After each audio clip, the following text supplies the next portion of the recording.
Good evening students. வீக்கெண்ட்னாவே நம்மளோட motivational story தான்.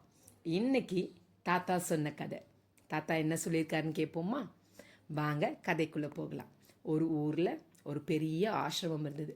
அந்த ஆசிரமத்தில் ஒரு குரு என்ன மாதிரி நிறைய மாணவர்கள் உங்களை மாதிரி இருந்தார்.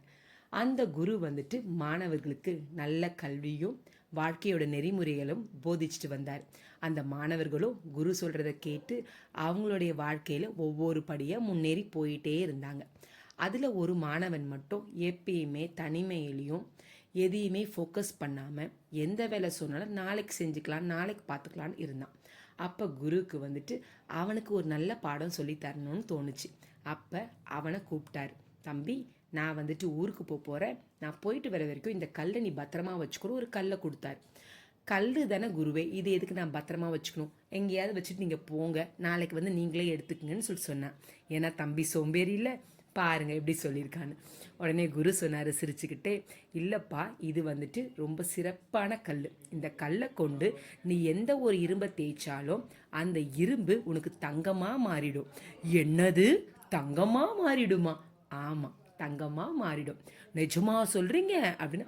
ஆமாப்பா, உனக்காக தான் இந்த கிஃப்டை கொடுத்துருக்கேன். நான் நாளைக்கு தான் வருவேன், உனக்கு என்னென்ன வேணுமோ அதை நான் தங்கமாக மாற்றிக்கோ அப்படின்னு சொன்னாராம். உடனே இவனுக்கு ரொம்ப சந்தோஷமாய், தேங்க்ஸ் குரு, தேங்க்ஸ் குரு, தேங்க்ஸ் குருன்னு சொன்னான். பிரச்சனை இல்லைப்பா, பத்திரமா வச்சுக்கோன்னு சொல்லிட்டு குரு போயிட்டாராம். போன உடனே இவன் அதை பற்றியே யோசித்து பார்க்குறான். நம்ம எவ்வளோ தங்கம், எவ்வளோ இரும்பு வாங்கலாம், அதெல்லாம் எப்படி ஒராசலாம், எப்படி தங்கமாக மாற்றலாம், அப்படி யோசிச்சிட்டே இருந்து நம்ம தம்பி தான் சோம்பேறியாச்சு, டயர்டாக ஆகிட்டார். டயர்டாக ஆனோடனே நாளைக்கு தானே குரு வர போகிறாரு, கொஞ்சம் நேரம் நம்ம படுத்து தூங்கிட்டு நாளைக்கு காலையில் எழுந்து கடைக்கு போவோன்னு ஒரு ஐடியா அவருக்கு தோணுச்சு. ஓகேன்னு போய் படுத்து நல்லா கொரட்டை விட்டு தூங்கியாச்சு. பொழுது விடுஞ்சிடுச்சு. எழுந்த உடனே அவனோட காலை கடமைகள்லாம் முடிச்சுட்டு கடைக்கு போகிறதுக்கு ரெடி ஆகிறான். ரெடி ஆகிற டைமில் அவனோட வயத்துக்குள்ளே எலி ஓடி பசி எடுக்க ஆரம்பிச்சிடுச்சு. ஐயோ, பசிக்கிற மாதிரி இருக்கே, சரி நம்ம சாப்பிட்டுட்டு அப்புறம் கடைக்கு போவோன்னு அவனுக்கு ஒரு ஐடியா வந்துச்சு. சரின்னு சொல்லிட்டு வயிறு முட்டை சாப்பிட்டு தம்பி திம்முன்னு ஆயிட்டார். அப்போ சாப்பிட்ட உடனே நம்ம கொஞ்சம் டயர்டாக இருக்க மாதிரி இருக்குது, நம்ம கொஞ்சம் நேரம் கழித்து போகலான்னு கொஞ்சம் அமைதியாக உட்காந்துருக்கான். உட்காந்தவன் திரும்ப உண்ட மயக்கத்தில் தூங்கவும் செஞ்சிட்டார். திடீர்னு யாரோ கண்ணா கண்ணா அப்படின்னு தட்டி எழுப்புற மாதிரி இருந்து எழுந்து பார்த்தா குரு எதிர்க்க நிற்கிறார். ஐயோ, குரு வந்துட்டீங்களா? ஆமாப்பா, நான் சொன்ன பொழுது வந்துடுச்சுல, நான் வந்துட்டேன், எங்கே என் கள்ளக்குடு அப்படின்னு கேட்குறாரு. அப்போ இவன் சொல்கிறான், குரு நான் இன்னும் எதுவுமே மாற்றலை குரு, நீங்கள் வரதுக்குள்ளே மாற்றிடலான்னு நினச்சேன், அதுக்குள்ளே நீங்கள் வந்துட்டீங்களே இவ்வளோ சீக்கிரம்.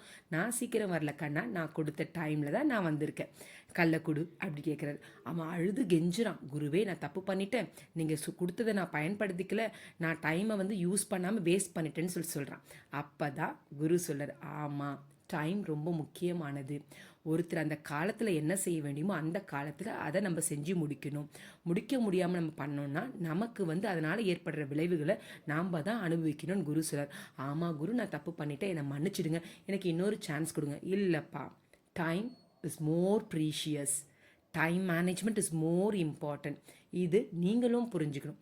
ஏன்னா போர்டு எக்ஸாம் கோயஸ், அந்த 3 மணி நேரத்துக்குள்ளே நீங்கள் எப்படி அதை யூட்டிலைஸ் பண்ணி ஆன்சர் பண்ணுறீங்கன்றது ரொம்ப முக்கியம். சரிங்களா? டைம் மேனேஜ்மெண்ட் ரொம்ப முக்கியம். அதே மாதிரி ப்ரோகாஸ்டினேஷன், எதையுமே தள்ளி போடாதீங்க. எதை செஞ்சாலும் அன்னைக்கே செய்யுங்க, நல்லதே செய்யுங்க. ஓகேவா? ஸோ இந்த கதை நல்லா இருக்கா?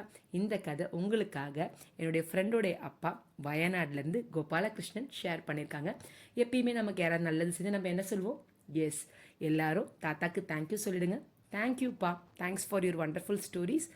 எல்லாருமே இதை கேட்டு கண்டிப்பாக டைமை நல்லபடியாக மேனேஜ் பண்ணுவாங்க. எந்த ஒரு ஒர்க்கையும் தள்ளி போட மாட்டாங்க. இன்றைக்கே என்னோடய ஸ்டூடெண்ட்ஸ்லாம் இன்றே நல்ல நாள்னு படிக்க ஆரம்பிச்சிடுவாங்க. தேங்க்யூ. சேனலை சப்ஸ்கிரைப் பண்ணிக்கங்க. ஏன்னா அடுத்த வாரமும் நம்ம மோட்டிவேஷனல் ஸ்டோரி கேட்கணும்ல. அடுத்த வாரம் தாத்தா சொன்ன கதையா, பாட்டி சொன்ன கதையா, அம்மா சொன்ன கதையா, அப்பா சொன்ன கதையா, வெயிட் பண்ணி பாருங்கள். ஓகேங்களா? All the best. Read well, do well. Thank you.